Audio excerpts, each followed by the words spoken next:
Bienvenidos a Diálogo Internacional. Soy Luis Velázquez desde lavisionradio.net. Encantado de estar una vez más con ustedes en Diálogo Internacional. En los controles de audio, Mayerlin. ¿Cómo has estado, Mayerlin? Buenos días.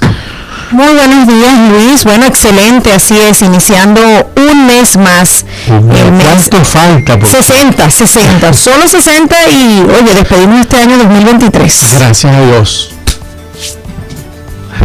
Gracias a Dios que viene otro año y ojalá que sea más benigno, no solamente para nosotros, sino para todo el mundo. Son las 9 de la mañana de hoy, 2 de noviembre de 2022. Nuestro número de teléfono es 678-477-3036 y asimismo se pueden comunicar con nosotros a través de las redes sociales Twitter, Instagram, YouTube, a través del cual estamos transmitiendo en vivo, y TikTok. En la mañana de hoy tenemos una conversación por demás interesante. Se trata nada más y nada menos de esos rumores, de esa gran amenaza de una recesión mundial que tiene a todo el mundo realmente preocupado. Y lo digo porque entre otras cosas, este fin de semana que estuve en un supermercado acá en Walmart, para ser más exacto, y en uno de los pasillos encontré a dos parejas de maracuchos de zulianos conversando. Entonces yo le digo, ustedes son de la República Independiente del Zulia. Y ellos me dicen, sí, y usted, bueno, yo también. ¿Y cómo están? Que sí, bueno, aquí estamos discutiendo de cómo vamos a hacer para la recesión y todo eso. Y yo les digo, pero espérense un momento, las cosas no son así. Acuérdense que ustedes están viviendo en un país como Estados Unidos y hay que analizar. Es decir, qué es lo que tenemos que hacer, qué es lo que no tenemos que hacer. En todo caso, ya desde el 2020 hemos probado una recesión que es la recesión a causa de la pandemia. Pero bueno, y entonces eso ha traído algunas limitaciones, pero no ha dejado o no ha impedido que nos movemos, no ha impedido que nos movamos como debemos movernos para atender a nuestra familia y a nosotros mismos. Pero para ello tuve el honor de invitar a un gran amigo, una persona que yo admiro mucho, que es el doctor Tomás Martínez, un venezolano realmente importante a mi modo de ver, muy preparado además. Él es estadístico, economista, especialista en investigación de operaciones, especialista en planificación, especialista en numismática, maestría en negociaciones económicas internacionales, doctor en ciencias laborales, y su experiencia laboral está en la banca central, sistema financiero, finanzas públicas, gestión de proyectos, sector petrolero y energético, y entre otras actividades es también profesor universitario, conferencista y articulista. Muy buenos días, Tomás, ¿cómo has estado, chico?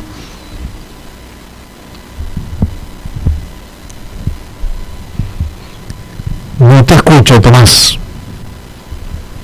Creo que tienes habilita el micrófono.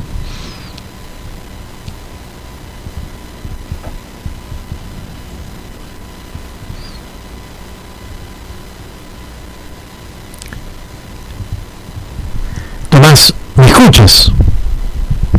Parece que no me escucha. Tomás, ¿me escuchas?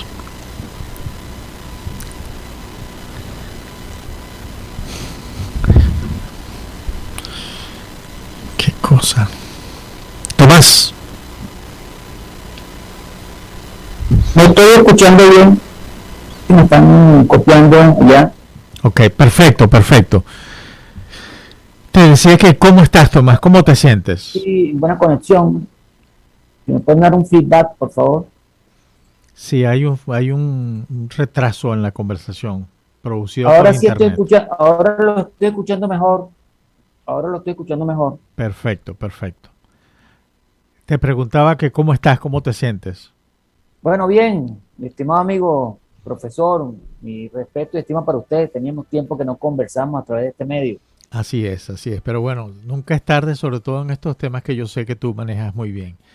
Y les explicaba a la audiencia que este fin de semana estuve en el supermercado, en Walmart, para ser más exacto, y me conseguí unos dos parejas de venezolanos que estaban en uno de los pasillos conversando y preocupados de qué iban a hacer con la recesión que se avecina, que eso los tiene muy preocupados. Entonces yo les pregunté, ¿ustedes son de la República Independiente del Zulia? Y me dijeron, sí, sí, nosotros somos maracuchos. Y ustedes, no, yo también. Entonces yo le decía, mira, pero espérense un momento, yo creo que las cosas no hay que tomarlas de esa manera. Es decir, nosotros, sobre todo los venezolanos, tenemos una especie de PhD en crisis y eso no los va a quitar. Esa es una tecnología que nosotros llevaremos y ya la llevamos hasta en los genes y podemos reaccionar. Pero bueno, Tomás, mira, hay un tema que yo les digo, un tema hot en el momento, que es si viene o no una recesión global. Es difícil decir, hay muchos rumores, expertos financieros y expertos en banca, expertos en muchas cosas, hablan de la recesión, sobre todo los que trabajan en el tema financiero, los especuladores financieros, esa cantidad de empresas que existen acá, hablan de que viene, pero en primer lugar venimos de una recesión provocada por la pandemia, que no solamente ocasionó 15 millones de muertos en el mundo, sino además que paralizó gran parte de la economía mundial. Además, estamos en medio de una guerra que ha impactado seriamente no solamente la cadena alimentaria, sino que además ha paralizado muchos países, sobre todo Europa, que lo tiene complicado el tema energético, sobre todo en, en invierno, que tú sabes, porque tú conoces, sabes que el invierno en Europa no es tan sencillo como es. Entonces hay demasiados rumores y yo tengo la sensación que, porque me recordé de un cuento de García Márquez, en donde una señora, es la historia de una señora que se levanta y les da el desayuno a sus hijos y les dice, amanecí con el presentimiento de que algo muy grave va a pasar en este pueblo. Y en el transcurso del día la impresión y ese sueño se pasó de la certeza compartida y se convirtió en un pánico colectivo de tal manera que los habitantes despavoridos huyeron del lugar. ¿Qué opinas tú de esto? ¿Qué opinas tú de esa recesión? Bueno, profesor, hay muchas cosas, hay muchas variables que determinan el futuro de la economía, que tiene efecto en la región, en algunas regiones más que otras, y bueno, un efecto generalizado en la economía global. Eh, yo creo que hay que recordar que la economía tiene dos grandes áreas o dos ámbitos de acción muy importantes, la economía real y la economía financiera. La economía real es un motor que, bueno, no se puede parar porque es la que produce los bienes y servicios que todas las sociedades requieren para satisfacer sus múltiples necesidades. Necesidades que son muchas, diversas, en cuanto a volumetría, frecuencia, tipos de necesidades, y que enfrenta siempre una condición de capacidad de adquisición limitada de los actores y agentes económicos que tienen que adquirir esos bienes y servicios. Esa es la economía real. La economía financiera tiene, aunque va en paralelo con la economía real, tiene una dinámica un tanto diferente. O sea, ahí se genera riqueza en función del manejo del dinero y no de la creación de bienes y servicios que requiere la sociedad. Eh, Nosotros tuvimos una gran crisis, bueno, que comenzó en los Estados Unidos en el 2008, y creo que en el ámbito de la economía financiera, y creo que eso no ha sido superado.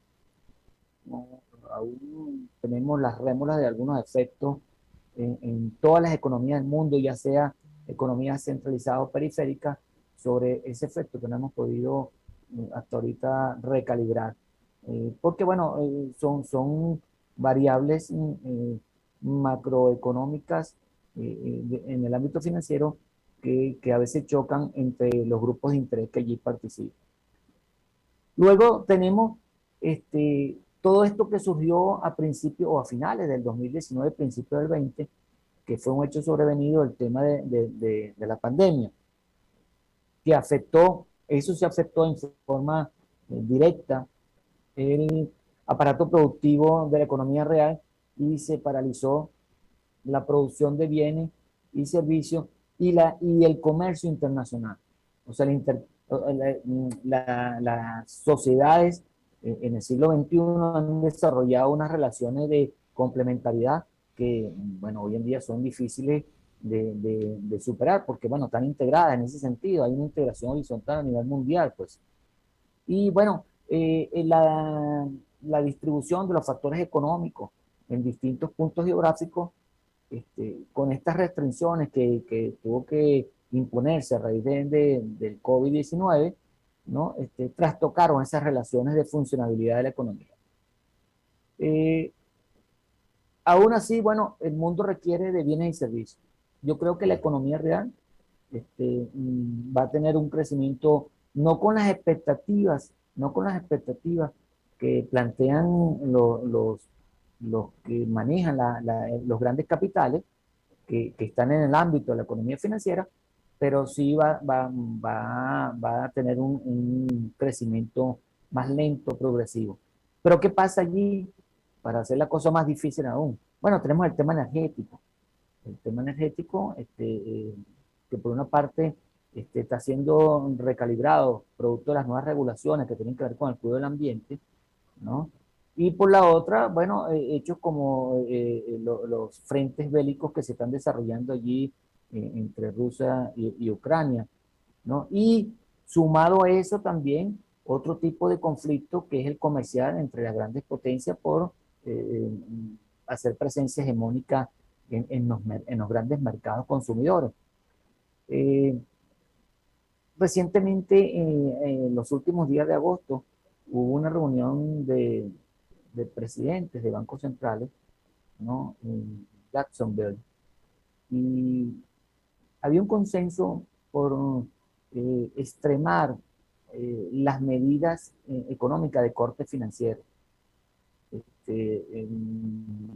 atenuar los incentivos financieros para la economía real, subir las tasas de interés, preservar a cualquier costo la desaceleración de la escalada de precios, o sea, la inflación. Bueno, esas son respuestas en el mundo financiero que no necesariamente son fáciles de digerir en la economía real. Eh, ¿Qué le quiero decir con todo esto que le he presentado? Que tal vez no conteste la pregunta que inicialmente usted me hizo. Bueno, hay un escenario complejo que en cada economía va a tener un efecto muy particular y que cada economía tiene que activar las contramedidas necesarias para poderlo superar. Las respuestas que las economías hegemónicas o las grandes potencias puedan darle a su circuito económico no necesariamente son las mismas respuestas que los países periféricos o las economías subdesarrolladas tengan que aplicar. Para una economía en vías de desarrollo, en condiciones de producción muy, pero muy precarias, incrementar los niveles de tasa de interés para encarecer el manejo del crédito, que es el propulsor pues, de la actividad productiva, es una acción que a mi juicio y yo considero casi suicida, pues, porque está cortando las posibilidades, ¿no? Incrementar los niveles de productividad, ¿no? De toda esa capacidad instalada que se tiene en las economías ya debilitadas por muchas cosas desde el año 2008 en adelante, ¿no? Y que, bueno, la sociedad lo requiere. Eso tiene un efecto de olas en el empleo, en el salario, en la posibilidad de ahorro positivo, ¿no? Que que son variables que tienen, que son consideradas como bisagra entre lo que es la economía real y la economía financiera. Sí, antes de ir a la primera pausa, yo leí hace unos días el artículo de un economista que él comparaba lo que se está haciendo para contrarrestar lo que viene y contrarrestar lo que tenemos. Él decía lo siguiente: no todos los mercados, lo que tú dices exactamente, se acomodan al mismo tiempo. Y él trazó un paralelo entre un incendio y las economías. Él dice que todos los incendios al comienzo se parecen, son igualitos, pero en el desarrollo se van creando focos que son totalmente distintos y que cada estación de bombero, cada bombero tendrá que tratarlos conforme a las realidades que se presentan, como es el caso de los países. Pues no es la Sí, misma. y de los acelerantes que identifique allí, que lo que le están dando vida al fuego, ¿no? Claro, claro, Sí. claro, así es.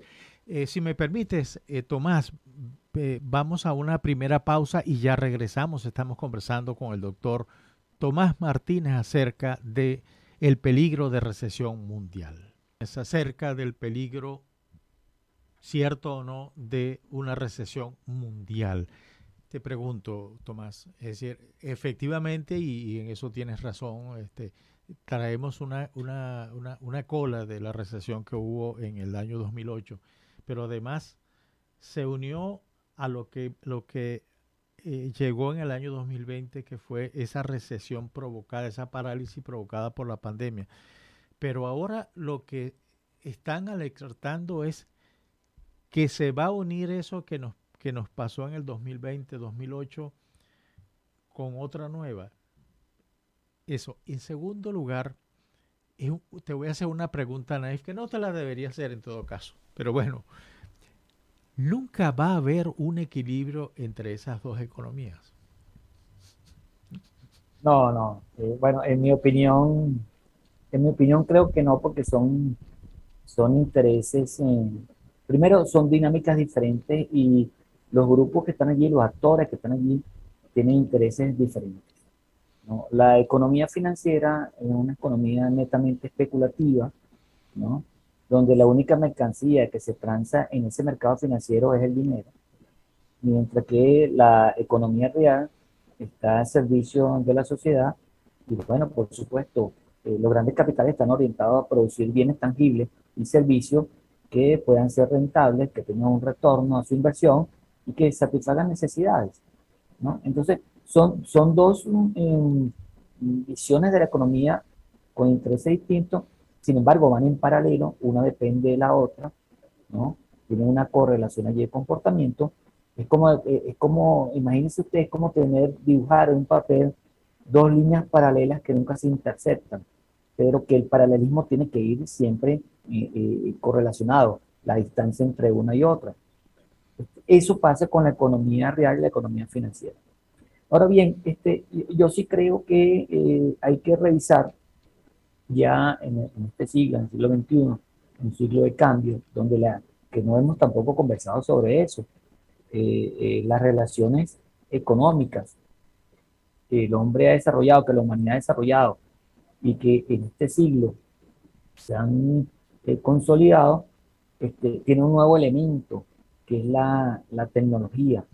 Entonces, la tecnología también ha impactado las relaciones, ¿no?, de producción, el relacionamiento humano, y bueno, eso se ha exacerbado o se demostró que la tecnología es importante con la aparición de la pandemia, puesto que, por ejemplo, el factor trabajo, ¿no?, se trastocó y la concepción del trabajo como lo conocíamos hasta ahora cambió. El teletrabajo ahora es una nueva relación laboral, ¿no?, que por cierto no está claramente regulada, ¿no?, y exacerban las grandes diferencias entre los capitales y la fuerza vital de trabajo. Cambia la concepción de la fuerza de trabajo, del factor trabajo, que ya no es tan esencial la fuerza vital, sino la capacidad intelectual. La robótica ha desplazado la mano de Dios. Eso hace repensar cómo va a ser el sistema educativo en el futuro, qué debemos o qué debe aprender un ser humano para incorporarse activamente a la sociedad del futuro, a una sociedad del futuro que la vemos pronto. Se dice que en el 2030, 2040, las condiciones de robotización, automatización e informatización y digitalización de los medios de producción debe estar por encima del 80%. Y estamos cerca, el 2030 está a la vuelta de la esquina, ¿no? ¿Y qué estamos haciendo para reorientar, ¿no? Las demás variables determinantes, ¿no? Que rodean al ser humano para que esa sociedad no tenga disfuncionalidades, para que pueda relacionarse sin ningún tipo o con tipos de conflictividad muy bajos, ¿no? Bueno, todas esas cosas hay que estudiar. La economía política tiene que dedicarle un gran capítulo a eso para redefinir toda la concepción de lo que tiene que ver, sobre todo la gestión de los estados, de los órganos reguladores, para que la economía se maneje dentro de situaciones deseadas. Eso no está, todavía no se ve con suficiente interés en los foros que se discuten. Y bueno, la otra cosa tiene que ver con que no podemos tampoco, a pesar de que hemos identificado toda una serie de condiciones adversas para la evolución de la economía a nivel global, no podemos tampoco dibujar un escenario calamitoso, apocalíptico, porque precisamente esos son los grandes desafíos de la sociedad, de los pensadores, de los intelectuales. Buscar pues nuevos horizontes en función como hemos utilizado ciencia, sabemos con anticipación que pueden ocurrir cosas en términos de probabilidades y bueno, podemos activar contramedidas porque tampoco es que la cosa vayamos a rumbo directo a una situación de choque, sino que bueno, debemos de sentarnos, discutir la situación, analizarla y bueno, activar las medidas que sean más óptimas para garantizar el equilibrio de la economía de las regiones y del globo terráqueo. Sí, sabes que leyendo el programa del presidente electo de Brasil, el Lula da Silva, leí una cosa interesante que es que él prometía pues el incremento de la participación del Estado en la economía, ¿no? A través de inversiones en infraestructura pública para el desarrollo, es decir, una especie de, ¿cómo te digo yo?, de esa misma salvavidas que se lanzó en los años 30 acá con la gran crisis. En momentos en que efectivamente las materias primas no están no están a la orden, no están a niveles que les permita hacer cuantiosas inversiones, sacar a gente de la pobreza, sobre todo en 4 o 6 años. No va a ser muy fácil. Pero mi pregunta viene, ¿por qué los países, como es el caso de Estados Unidos, por ejemplo, comienzan a tomar medidas preventivas, pero monetarias en todo caso? Es que no hay medidas, otro tipo de medidas que pudieran de alguna manera ponerle, suavizar, llamémoslo de esa manera, los efectos de una recesión global. Porque estamos claros, Europa, quiera o no quiera, a estas alturas va a tener problemas. Pero no solamente por la escasez energética o por el costo de la energía, sino que va a tener una explosión social cuando los europeos comiencen a sentir frío. Y tú sabes eso porque tú has vivido en Europa, que hay ciertos países que son mucho más fríos que otros. Y eso va a ser inevitable que algunas cadenas van a tener que cortar porque va a ser imposible mantener una empresa. Pero en el caso de Estados Unidos, que el tema energético lo tiene parcialmente solucionado, tiene reservas cuantiosas, puede sacar a la venta. Ahora, aparentemente, Estados Unidos, el presidente Biden ayer dio un discurso en donde les pidió a las empresas petroleras, señores, está bien, si ustedes no tienen una oferta que sea consumible para los ciudadanos norteamericanos, yo voy a tener que pechar. Algo que me sorprendió, pechar aún más las ganancias de ustedes. Sí. Bueno, fíjense, lo que pasa es que la economía norteamericana, eh, producto del propio discurso de la globalización, ha hecho algunos cambios estructurales. ¿Qué se ha reservado en territorio norteamericano? Bueno, el factor capital. Los grandes capitales se mueven a través de las bolsas de valores, Nueva York, San Francisco. Pero el factor trabajo está en países periféricos, ¿no? Que bueno, ahora son otras potencias, ¿no? China, la India, Claro. Pakistán, la zona, la gran zona que todavía opera en la frontera con México, una zona de maquilación, ¿no? La tecnología se desarrolla en otros ámbitos del globo terráqueo. Entonces, para los Estados Unidos es complejo recalibrar la economía real y le es más fácil, ¿no?, tratar de regular la economía financiera, activando contramedidas como bueno, la restricción del circulante, que bueno, por supuesto va a tener efectos directos y más inmediatos dentro del circuito económico del territorio norteamericano, pero en líneas generales afecta a todo el mundo, puesto que la divisa bandera a nivel mundial, ¿no?, en el comercio internacional es el dólar norteamericano, el dólar estadounidense, ¿no? La otra cosa es que el gran aparato industrial que tiene Norteamérica está direccionado, está alineado, ¿no?, a soportar, a darle respuesta inmediata desde el punto de vista de su capacidad de producción, ¿no?, a la maquinaria de guerra. Entonces, bueno, el gran dilema es qué va a propiciar, qué va a promover como política Norteamérica para producir medios bélicos para mantener frentes de combate o bienes y servicios que requiere la sociedad. Bueno, yo creo que ese es un dilema que tienen ellos allí en lo que es la economía real. La economía financiera, bueno, está muy claro, ellos tienen el efecto inflacionario que está sufriendo Norteamérica es apenas una fracción, ¿no?, de lo que implica la pérdida del poder adquisitivo del dólar frente a las variaciones de la tasa de interés, porque todos los que son miembros de la población económicamente activa, ¿no?, a nivel mundial, tienen en su bolsillo algún dólar. Y al tener algún dólar en su bolsillo, también están compartiendo, pues, los factores determinantes del poder adquisitivo de esa moneda, que es la inflación. Entonces, cualquier decisión que tome ya los norteamericanos, con los pocos dolaritos que yo he reunido aquí, también me va a afectar definitivamente, Claro. ¿no? A lo mejor me va a afectar más que a un ciudadano norteamericano, puesto que yo estoy en una economía precaria, ¿no?, con muchas debilidades, disfuncionales, y bueno, tengo que cuidar, para mí es más representativo el patrimonio de esa divisa, que potencia 8 veces la capacidad de adquisición que pueda tener un dólar en Norteamérica. Entonces, esas relaciones tienen que minimizarse.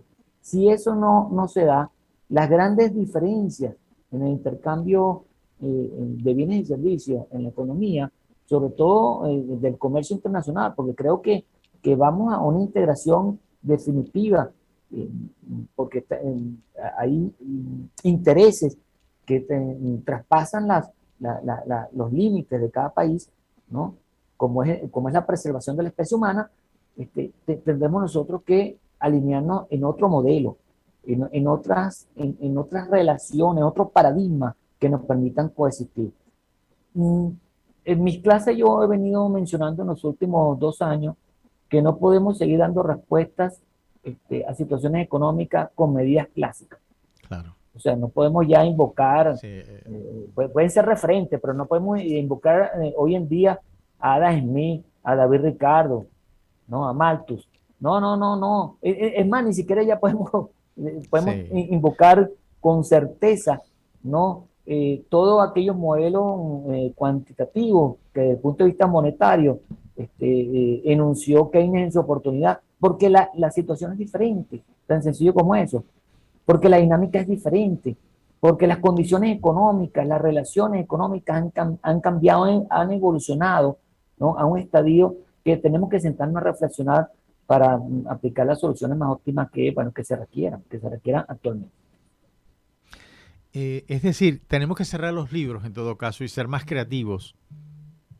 Sí, yo creo crear conocimiento, que esa es otra falla que tenemos en la sociedad moderna, aun cuando tenemos conectividad, cuando tenemos un banco de datos como nunca antes lo hemos tenido. Usted se mete en internet y cualquier cosa que pregunte tiene referente.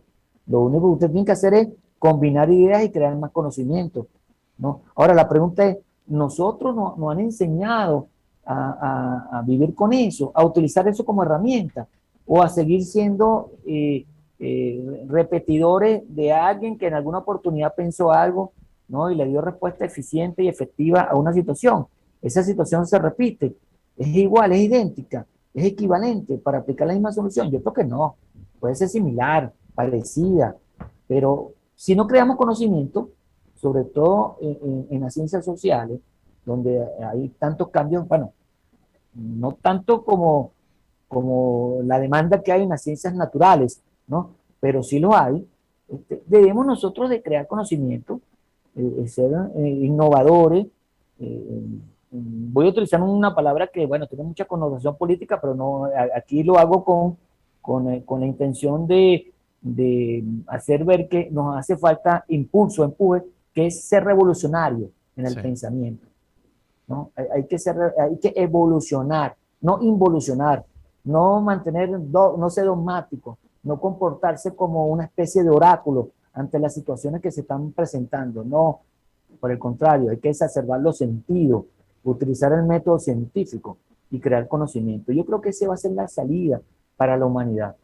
Y también tengo esperanza que las nuevas ideas salgan de América, del mundo, más, del mundo moderno, pues, Claro. de lo que hay en América. Aquí hay mucho talento, aquí hay mucho talento, tenemos que refinarlo, tenemos que estimularlo, ¿no? Tenemos que darle oportunidad, vocería para que participe, ¿no? Para propiciar cambios. Y yo creo que aquí podemos hacer eso si existiera una verdadera voluntad colectiva de los grandes líderes, de los referentes de cada una de las sociedades que aquí en América conviven. Tomás, si me permite, vamos a una nueva pausa y ya regresamos. Estamos conversando con el doctor Tomás Martínez acerca del peligro de una recesión mundial.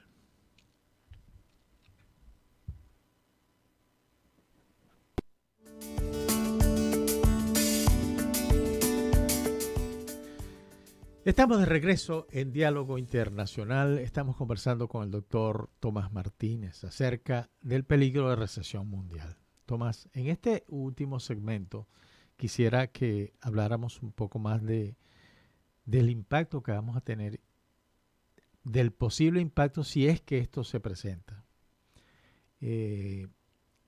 Pero sobre todo, ¿qué va a pasar con América Latina? En estos días que participé en un foro, yo le decía a los demás compañeros que estaban compartiendo conmigo, le decía, pero el problema es que América Latina siempre ha estado en crisis y va a continuar estando en crisis porque su modelo productivo además no ha cambiado. Estamos todavía en materias primas. Su inserción en el mundo industrializado es relativo. Y tal como está la situación en los países, sobre todo la situación política, yo por alguna razón siempre vinculo. El país está bien por dos razones. La primera, porque hay estabilidad política y en consecuencia hay estabilidad y evolución económica. ¿Qué opinas tú? Bueno, profesor, aquí hay varias cosas que hay que decir, ¿no? Por cierto que estoy recibiendo aquí algunos mensajes de mis alumnos que están conectados viendo usted el programa, ¿no? Y me decían que por qué no hablo de los modelos matemáticos, de los modelos de dinámica, los métodos estocásticos. Bueno, Claro. yo creo que eso son herramientas que pueden ayudar a hacer un diagnóstico de lo que no, de las cosas que pueden ocurrir, que probablemente puedan ocurrir, ¿no? En el futuro inmediato, en el corto, en el mediano, en el largo plazo. Pero fíjese, usted ha dicho algo que es importante. América Latina estaba en constante crisis, quizá buscando su camino. La crisis la debemos entender como siempre la búsqueda, o sea, el constante proceso de ajustes, ¿no? Que por supuesto tiene su costo. Todo proceso de calibraje en la economía tiene su costo, ¿no? Y bueno, nosotros hemos transitado por mucho tiempo esa condición, que en algunos momentos ha sido de alta sensibilidad y en otros de bajo tenor. Bueno, eh, eso ha ocurrido, pero siempre hemos estado en un proceso constante de crisis que ha venido mutando, cambiando, eh, tratando, o mejor dicho, manifestándose algunas determinantes más que otras. ¿Qué puede ocurrir en el futuro ante este escenario que se está dibujando de una recesión mundial? Bueno, Discúlpame un segundo que te interrumpa. Ahora, tú das por hecho de que eso va a suceder, porque yo casi que estoy seguro de que eso no va a suceder. no, bueno, pues, lo que pasa es que los términos de recesión están en función de las expectativas, sobre todo las expectativas. Volvemos al tema de la economía financiera, las expectativas de retorno de los grandes capitales. Tal Claro. vez no sea el año que viene, no sea el año donde los retornos del capital sean los que se esperaban, ¿no? Pero hay otras variables que pueden indicar que o nos mantenemos en los mismos niveles o hay mejoría. ¿Qué es lo importante aquí? ¿Qué es lo vital?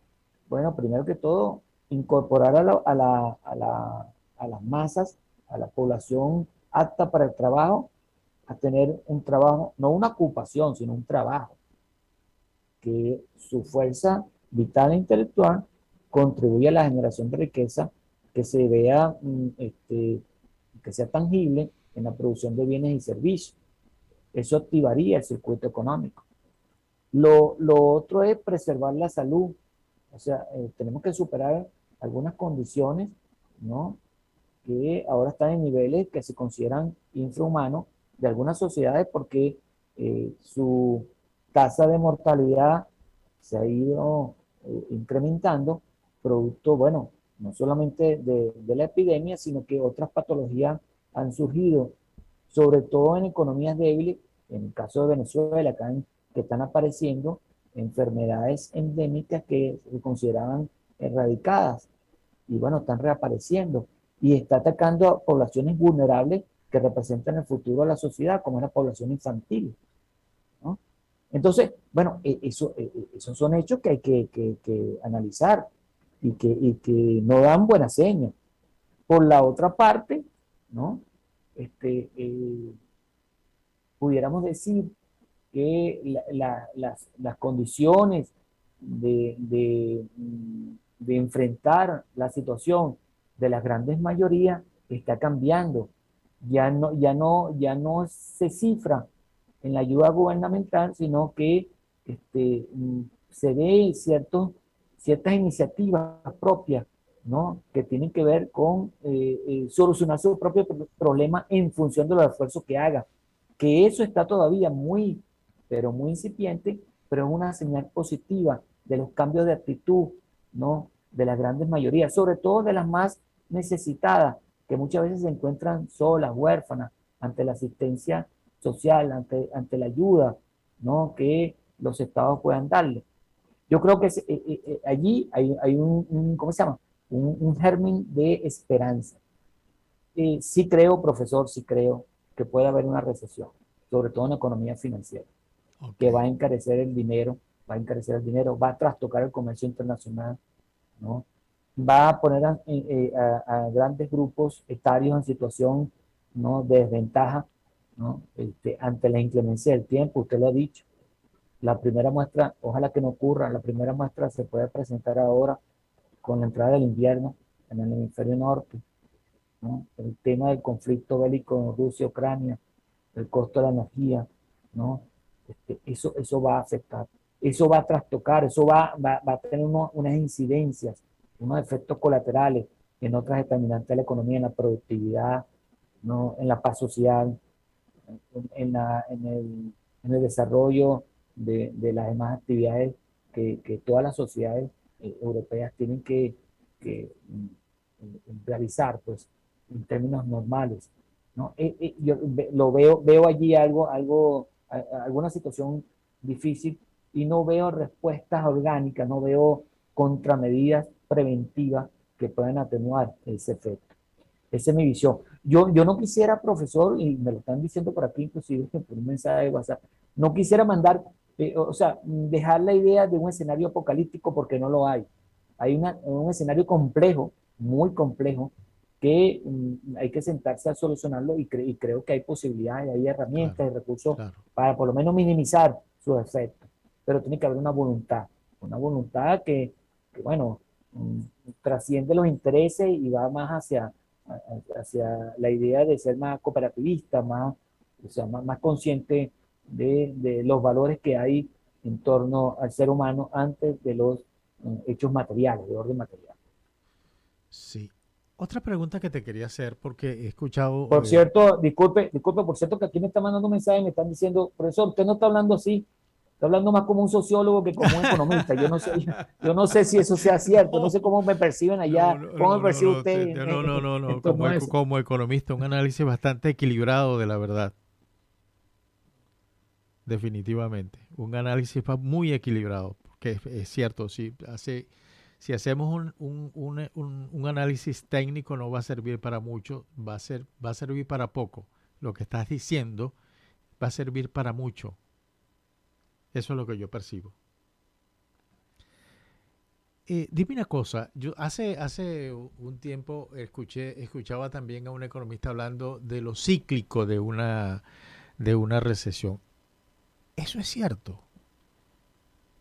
Sí, sí, las economías son cíclicas, ¿no? Hay una fase de depresión que viene seguida de una fase de crecimiento para llegar a una expansión que se maximiza, luego viene otro punto de inflexión donde hay una desaceleración porque la economía se fatiga, porque a lo mejor no crece tan rápidamente como crece la generación de riqueza, ¿no? O sea, no hay capacidad de absorción y entonces vuelve otra vez a caer en un proceso de desaceleración, que luego viene ese punto de inflexión que es la recesión total para volver a empezar el ciclo otra vez de recuperación.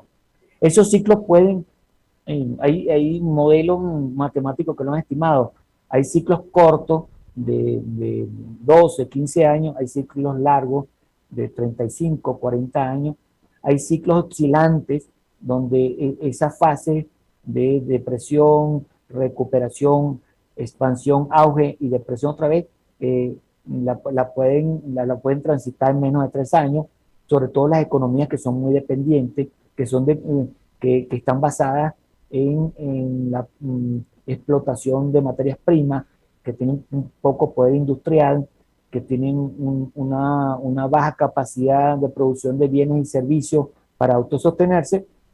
Esos ciclos son muy, muy cortos, ¿no? Porque dependen mucho de otras economías y por supuesto arrastran, se contaminan con todas las disfuncionalidades que hay de las economías a las cuales dependen, ¿no? Es como una cuestión viral, ¿no? Cuando son economías muy débiles. Pero sí es cierto, todas las economías son cíclicas, ¿no? Definitivamente. Claro, claro, claro. Con lo cual se hace más difícil la estabilidad del ser humano, pues. Es decir, el estado de bienestar cae y vuelve a surgir más adelante, que es la gran pelea. Claro, eso es cierto, eso que usted está diciendo es una gran verdad. Allí donde el Estado juega un papel importante como arbitrador, ¿no? Por eso que el Estado debe participar en la economía no como controlador, sino como regulador. Son dos cosas diferentes, ¿no? Si el Estado sabe que su economía es cíclica y tiene un escenario cíclico ya determinado, ¿no? Históricamente hablando, puede activar contramedidas para que cada una de esas fases, ¿no? Sea lo más suavemente posible para que sea absorbida por la sociedad. No nos interesa una explosión de auge inmenso, porque sabemos que va a venir una caída entonces inmensa, en la misma proporción de la expansión, ¿no? Porque es cíclico. ¿Okay? Ahí las leyes físicas se cumplen, todo lo que sube cae, ¿no? Definitivamente. Claro, Y va a caer definitivamente. con la misma velocidad con que subió. Entonces, ¿cuál es la misión del Estado? Bueno, propiciar las condiciones para que esas fases casi no se sientan entre una y otra. Si vamos a una representación gráfica, eso sea una curva de tendencia incremental, pero muy, muy suave, donde su crecimiento o su separación del eje de las X sea menor a 30 grados. O sea, es muy suave en el tiempo. Entonces, casi no se van a notar los momentos de recesión, de expansión, de auge. Y bueno, eso tiene que ir calibrado con otras variables, crecimiento poblacional, Claro, salud, claro, claro, educación, claro, ¿no? Eso sería ideal, eso sería un modelo ideal, claro. definitivamente. Y ahí sí es verdad que obtendríamos la condición de felicidad, porque el estado de bienestar sería un estado de bienestar bastante, bastante aceptable y estable. Tomás, ¿tú estás de acuerdo con esa conseja que se ha estado poniendo de moda acá, como tanta empresa privada como haga falta y tanto Estado como se necesite? Eh, bueno, lo que pasa es que es una frase engañosa. Así No, es, absolutamente, estoy de acuerdo. este, sí, yo sí creo que la participación de los actores y agentes económicos privados es vital para el desarrollo de una sociedad. Y también creo que el Estado debe tener gobernabilidad y gobernanza, ¿no? Económica. No control, no control. El Claro, control es perverso. claro, Es regulación, es claro, regulación. claro, Y claro. cuando digo regulación, es una permanente interacción entre el gobernante, ¿no? Y el gobernado para diseñar las políticas públicas que sean las más eficientes, las más eficaces, que sean óptimas ante la resolución de los problemas. Y que esas políticas públicas sean dinámicas, que se revisen, que sean autocontenidas, que promulguen, propicien, promocionen de alguna otra forma, ¿no? En la suma de los intereses de todos los grupos y de los actores que están ahí presentes en la sociedad.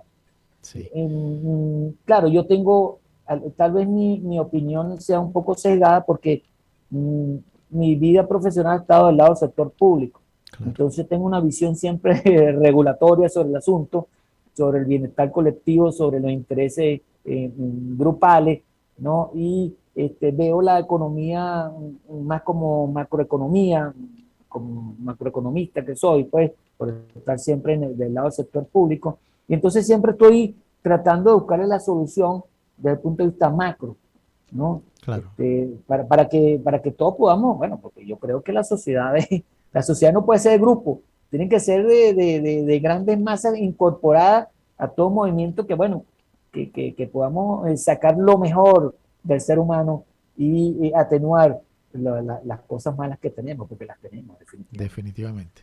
Oye, Tomás, desafortunadamente hemos llegado al final del programa. Te agradezco muchísimo que me hayas permitido la oportunidad de conversar contigo. Fue una conversación excelente, como siempre, excelente.